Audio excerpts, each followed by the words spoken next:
laki-laki yang soleh, rajin beribadah, tahajud tidak tinggal, sholat duha apalagi, tapi ternyata membiarkan anak perempuan yang membuka aurat. Selangkah lagi kau masuk ke surga, tapi sebelah kakimu sudah masuk ke neraka. Assalamualaikum warahmatullahi wabarakatuh, sahabat Inas 20 channel. Ini adalah kisah nyata yang diceritakan oleh seorang pengurus jemaah haji. Dia mengisahkan selama hampir 9 tahun menetap di Mekah sambil menguruskan jemaah haji dan umroh, saya telah melalui berbagai pengalaman menarik dan yang pahit. Bagaimanapun, dalam banyaknya peristiwa yang saya alami, ada satu kejadian yang tidak akan pernah saya bisa lupakan.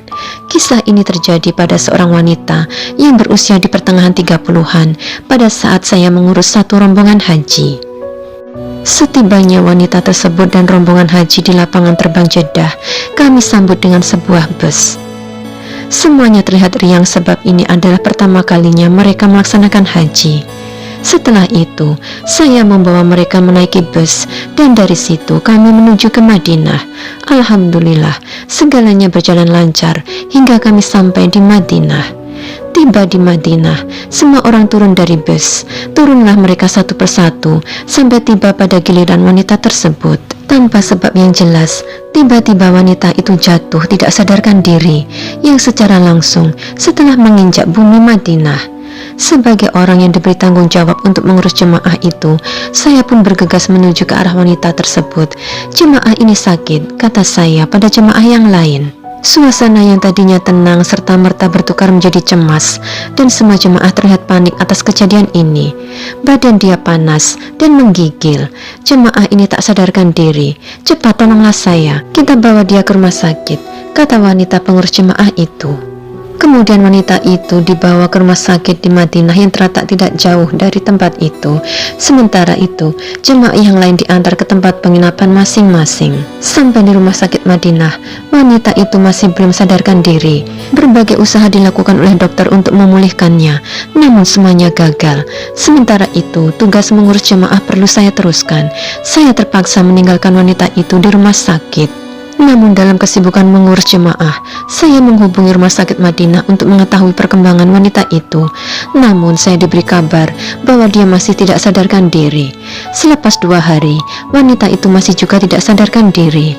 Saya semakin cemas, karena itu adalah pengalaman pertama saya berhadapan dengan situasi seperti itu. Semua usaha untuk memulihkannya gagal, maka wanita itu dibawa ke rumah sakit Abdul Aziz Jeddah yang lebih lengkap kemudahannya dibandingkan rumah sakit Madinah. Namun usaha untuk memulihkannya masih tidak berhasil. Jadwal haji harus diteruskan. Kami berangkat ke Mekah untuk mengerjakan ibadah haji. Selesai haji, saya langsung pergi ke Jeddah. Malangnya sampai di rumah sakit Abdul Aziz, saya diberitahu oleh dokter bahwa wanita tersebut masih koma. Bagaimanapun, kata dokter, keadaannya stabil. Melihat keadaannya itu, saya ambil keputusan untuk menunggunya di rumah sakit. Setelah 2 hari menunggu, akhirnya wanita itu membuka matanya. Dari sudut matanya yang terbuka sedikit itu, dia memandang ke arah saya dan terus memeluk saya dengan erat sambil menangis terisak-isak. Saya sangat bingung dan bertanya kepada wanita itu, "Kenapa kamu menangis?" "Ustazah, saya taubat Ustazah. Saya menyesal. Saya takkan berbuat lagi hal-hal yang tidak baik. Saya bertaubat, betul-betul bertaubat." "Kenapa kamu tiba-tiba ingin bertaubat?" tanya saya masih dalam keadaan bingung. Wanita itu terus menangis terisak-isak tanpa menjawab pertanyaan saya itu. Tak lama kemudian dia bersuara, menceritakan kepada saya mengapa dia berkelakuan demikian. Cerita yang bagi saya perlu diambil hikmahnya oleh kita semua. Katanya, "Ustazah, saya ini sudah berumah tangga, menikah dengan lelaki orang kulit putih. Tapi saya salah. Saya ini cuma Islam pada nama dan keturunan saja. Saya tak pernah mengerjakan ibadah. Saya tidak sholat, tidak puasa. Semua amalan ibadah saya dan suami tidak pernah saya kerjakan. Rumah saya penuh dengan botol minuman keras." Dengan suara tersekat-sekat, wanita itu bercerita, "Ustazah, Allah itu maha besar, maha agung, maha kaya.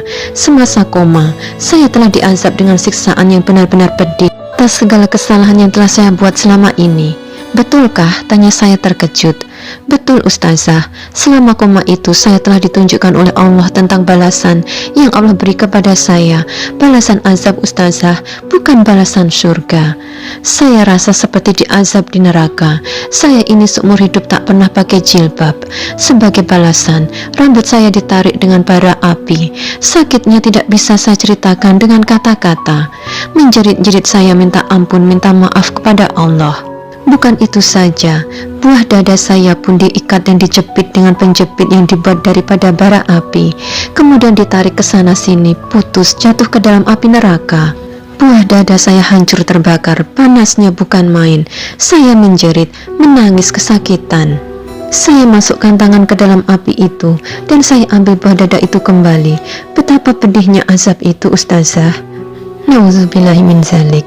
Sahabat Enas 20 Channel, perintah Allah Subhanahu wa Ta'ala untuk mengenakan jilbab bagi kaum perempuan telah difirmankan dalam Quran Surat An-Nur ayat 31 yang artinya, katakanlah kepada para perempuan yang beriman, hendaklah mereka menjaga pandangannya, memelihara kemaluannya, dan janganlah menampakkan perhiasannya atau bagian tubuhnya kecuali yang biasa terlihat.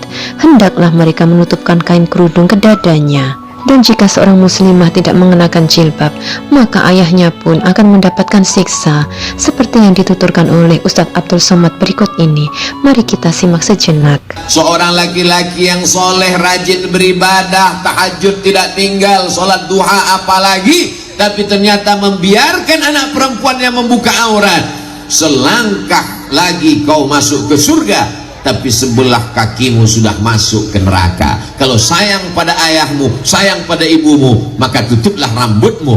Kalau sayang kepada keluargamu, sayang kepada anak perempuanmu, jangan pernah segan sungkan untuk mengatakan, hai anakku, kalau kau sayang kepadaku, tutuplah kepalamu. Sekarang begitu mudahnya orang mempertontonkan auratnya, padahal ini diminta pertanggungjawaban di hadapan Allah. La tus'alunna yawma idzin 'anin.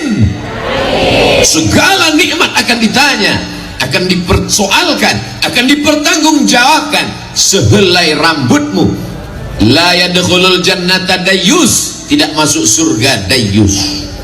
Dayyus bukan nama orang.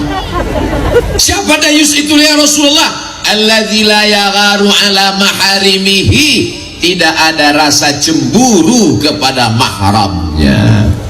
Pak, iya, tadi anak bapak keluar nggak pakai jilbab, biar aja, urus saja surgamu, jangan urus nerakaku. La ilaha illallah. Bukan sekedar ngomong, ditulis di baju kaos, urus surgamu, jangan urus nerakaku. Rambut anak saya yang rontok dia, yang kena cahaya matahari dia, yang kena ketombe dia, ngapain kamu urus? Itu bukan urusan kamu. Yang masuk neraka kan saya. Memang betul yang masuk neraka kamu, tapi kita nggak langsung masuk neraka guys. Kita masih hidup di dunia. Bagaimana kalau azab datang? Kalau ombak ini naik ke atas, kalau air ini naik ke atas, dia tidak melihat mana rumah yang pakai jilbab, mana yang rumah nggak pakai jilbab, rata semuanya. La ta'murunna bil ma'ruf, ajak orang berbuat baik. Wa la tanhaunna 'anil munkar, larang orang dari perbuatan mungkar. La yusikanna ayyab'atsallahu 'alaikum iqaban, dikhawatirkan Allah akan menurunkan hukuman. Ketika hukuman itu datang, kamu berdoa kepada Allah, fala yustajabu lakum, doa kamu tidak dikabulkan Allah. Maka mengingatkan anak gadis berusia 19 tahun pakai hijab, pakai jilbab, baju panjang, itu tidak lain tidak bukan adalah dalam rangka amar ma'ruf nahi mungkar. Semoga bermanfaat. Terima kasih. Mohon maaf atas segala kekurangan. Wassalamualaikum warahmatullahi wabarakatuh.